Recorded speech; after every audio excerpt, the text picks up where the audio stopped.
Hi, good afternoon, folks. This is Jim Hodgson here at the Fun With Aviation Museum with Garry Goff, home to the most touchable warbirds in Texas. Sorry we're a couple of minutes late. It's been a little bit hectic here this morning, but we are online now. And Garry can say hi to everybody. Hi. And so at any rate, we're going to talk about fastbacks or fast forward air controllers today. We've got a little display here, and we're going to be talking about some of these things, but to bring people up to speed on what a forward air controller is and what we've talked about a lot here. We've talked about forward air controllers from the Vietnam War and the Cold War people with Garry in the OV-10 and myself in the OV-10, but we've also talked about O1s and O2s and some of the other ones. Yes, Mike, it's fastback time. But those were all what were referred to in many respects as slow facts. And that term actually came in more after the fast facts came along. But a forward air controller, on the ground or in the air's job is to find and locate a target, to fix its position, and then to finish the target with whatever means are available, whether that's naval gunfire or artillery or other airplanes or even bringing in recon units or whatever that happens to be. So, but what was learned was that during the Vietnam War, they got into some very high threat environments where being down at 3,000 feet or below was death, and it was not a safe place for the operations to take place. But the role and the function was still there. So some people got the idea of audio's perfect today. Well, I certainly hope so, since we're inside. And we've turned off the air conditioners. Of course, my mic is laying on the floor. But now it'll be even more perfect. So at any rate, but before the actual term or use of actually, it was this airplane was the first fastback in Vietnam, was the TF-9. It was used by the Marine Corps. But before we even get to that, we're going to talk about the genesis of fastback, and that goes all the way back to World War II. Towards the end of the war, and we don't have any examples of this in the case, but towards the end of the war, the movements and the pursuit of targets was outpacing the ability of people in the forward area being able to do recon and report.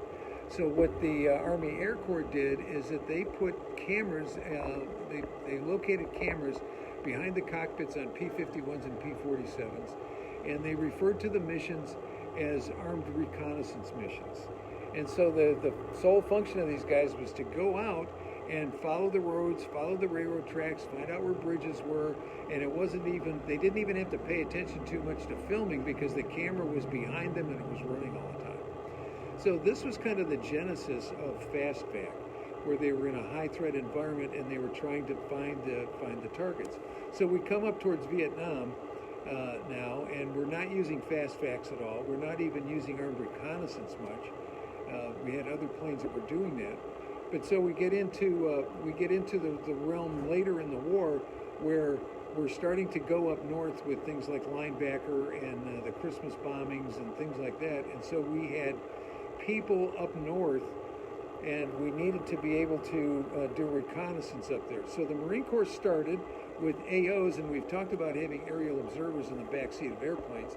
So they started for a brief period of time at, I believe it was HAMS 13, I'm not sure, but they were flying with an AO in the back seat with the TF-9, and their call sign was Condor. That didn't last long, and they started to go to the TA-4s. We've got some models of TA-4s here.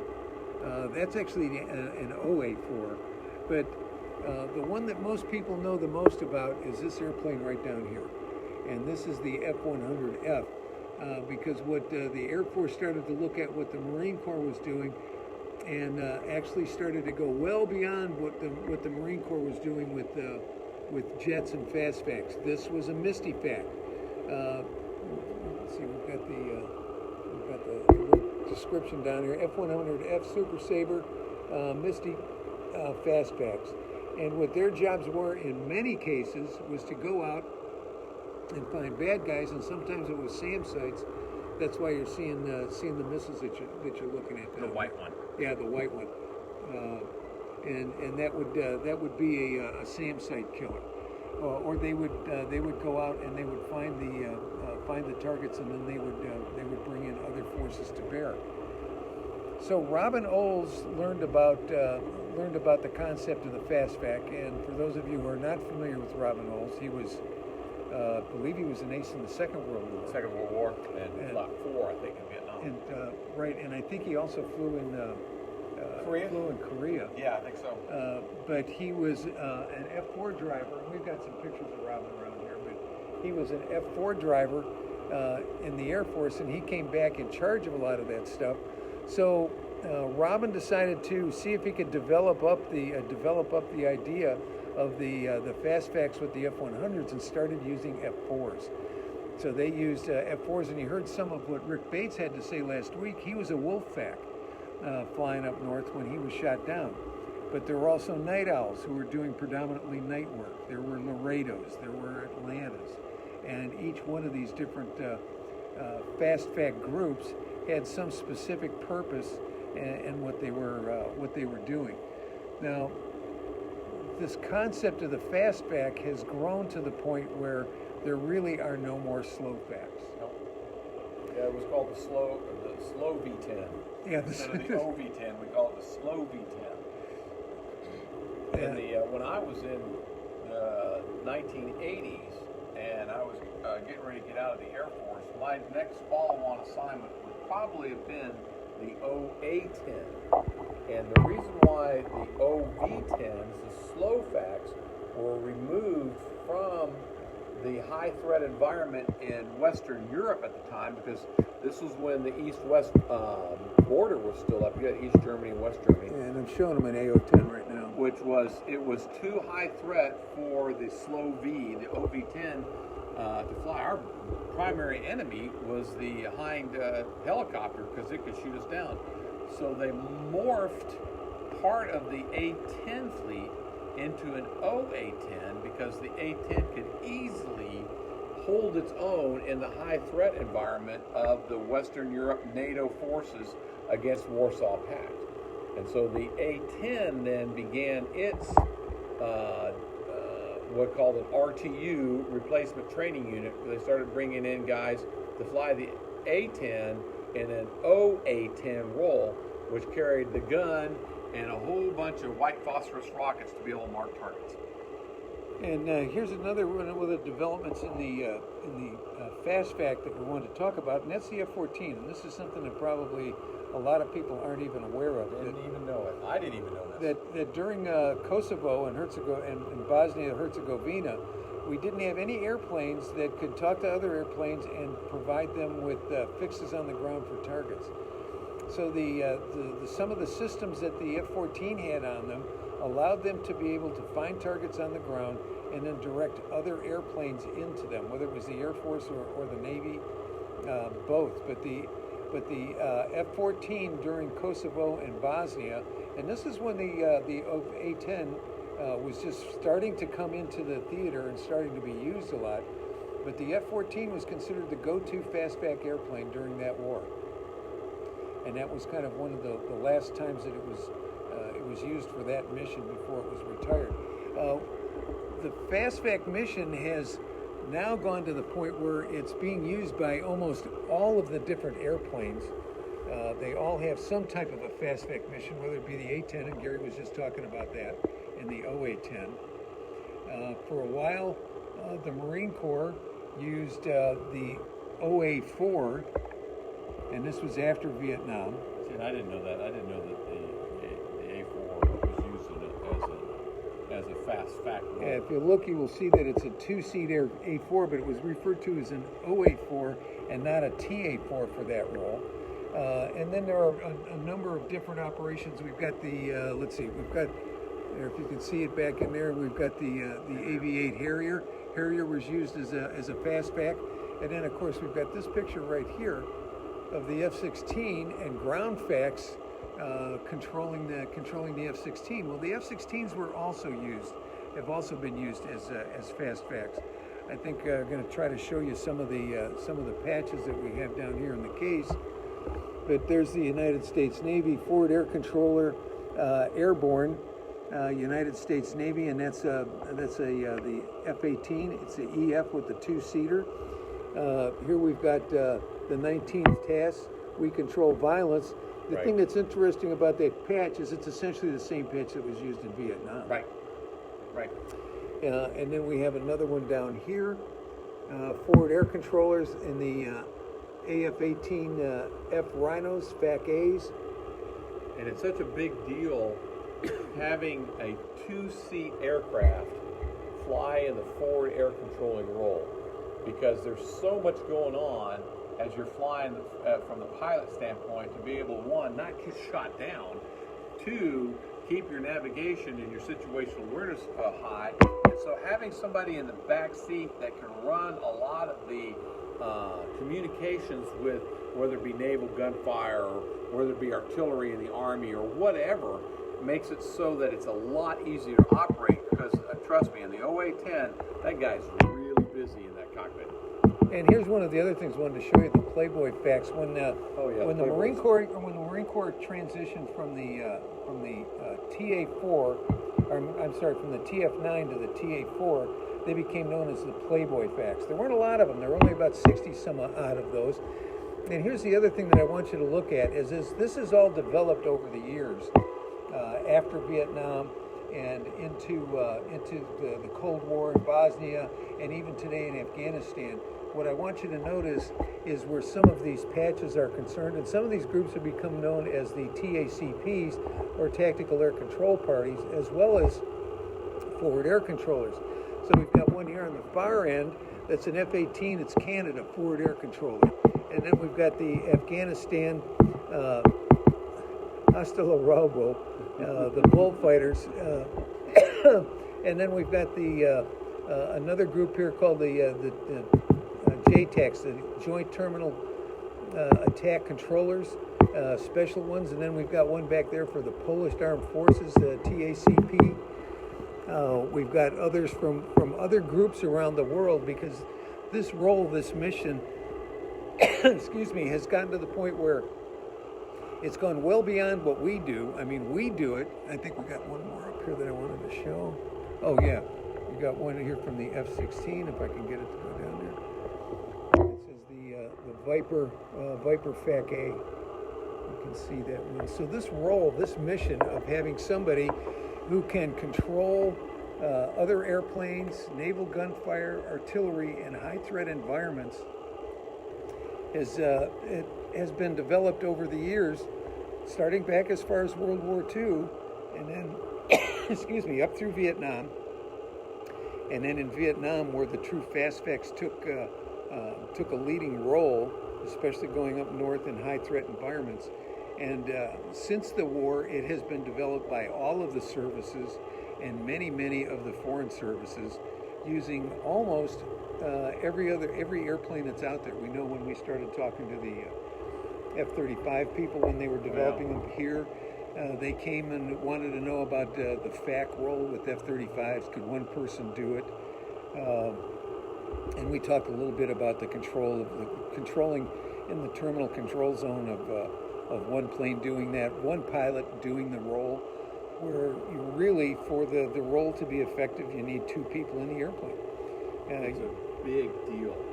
Having done it in just a single seat or single piloting in the OV-10 in the Air Force, the way they employed it in the Cold War is that you get really busy. And so the Marines, when they employed their OV-10s with a guy in the back seat, what a difference it makes on being able to keep flying the airplane, keep your situational awareness high, and also have the guy in the back seat help control the air power on directing its firepower onto the ground. Because as everyone knows, it's the Army and the Marine Corps that take real estate. You have to take the real estate and occupy the territory and remove the enemy forces.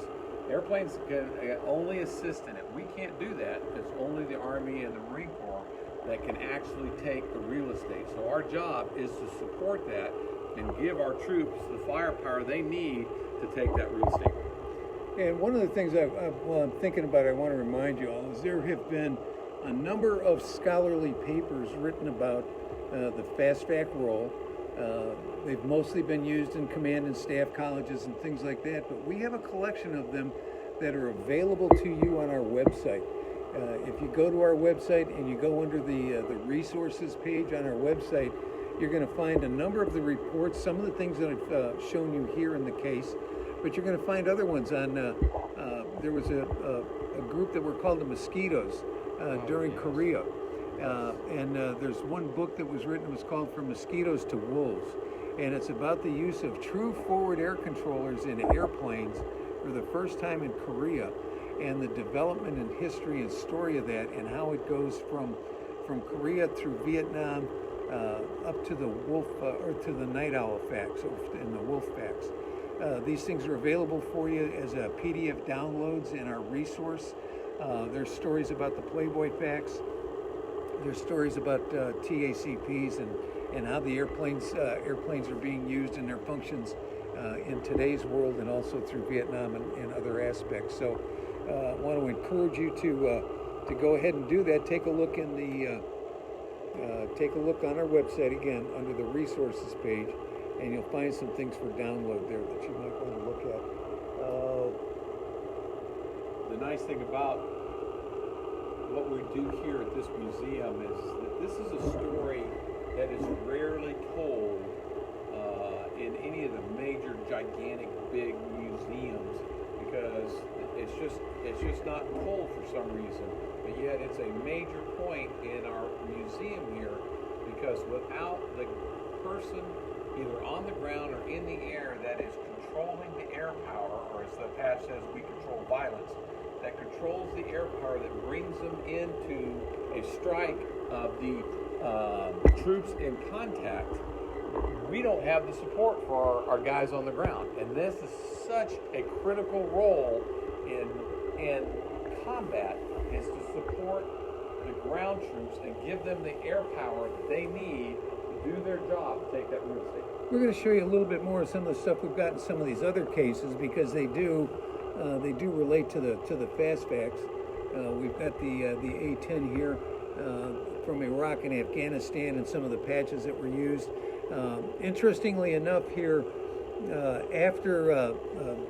during the Iraq and Afghanistan operations, the Air Force chose to bring back some of the call signs from the OV-10s. So Misty, there are a new set of Misty facts now. There are also the Covey facts, and there's another one. I'm losing track of it right now. But we're going to just go ahead and show you a few other things here. This is one of the things we've got that was part of the Robin Olds collection that we've got here in the FastVacs. And there is the Colonel himself, and a little bit more about wolf facts here. Nail facts. Yeah, thanks, Jim. The other one where the nail facts have come back. So I've forgot the name on that one. So this is just a little bit of today that we wanted to show you and talk to you about this story. Like Gary said, it's a way undertold story. Just like all of the fact stories, it's very much undertold, but the FastVac and how it started and where we are today with that is an undertold story that we thought some of you might like to hear today. So because it's too hot to be outside, it's 100 degrees out here.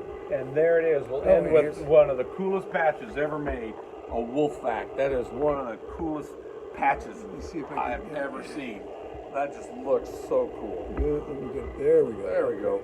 Wolf fact. Wolf fact. Hoorah. So once again, we'd like to thank you from. And here's here we go. Let me give you this too. Here is the Marine TF9 Cougar with Hams 13. Note the rocket pods. One of the reasons they used the TF9 is because it would take the 2.75-inch rockets. Let's see, Jim. 8th Tactical Fighter Wing under Robin Olds developed the Wolf and Night Owl facts concept using the F-4. That's right. 8th Tactical Fighter Wing. And here's what the Marine Corps transitioned to is the TA4, and these were the Playboy facts. So again, a lot of information here about forward air control and its role and how it's developed today. But for now, we're going to leave you with Robin Olds. And as we sign off today, again, we'd like to thank you for joining us today. So from the Fort Worth Aviation Museum, home of the most touchable warbirds in Texas, this is Garry Goff and Jim Hodgson. Go to our website under resources. You'll find a lot of stuff there. And we're going to be back with you on Wednesday. We're starting to plan out some of our next few interviews. And I think they're going to be different. I think they're going to be special, and you're going to enjoy them. Be here next Saturday for sure. And by the way, next Saturday, we are going to open the inside of the museum. Yeah. We still don't have enough volunteers to be able to do more than just 1 day a week, but we will be open for our full duration, 9 to 5, we think, next Saturday, and we'll have the inside of the museum open as well as the outside. So once again, have a good weekend, stay safe, and we'll see you on Wednesday. See ya.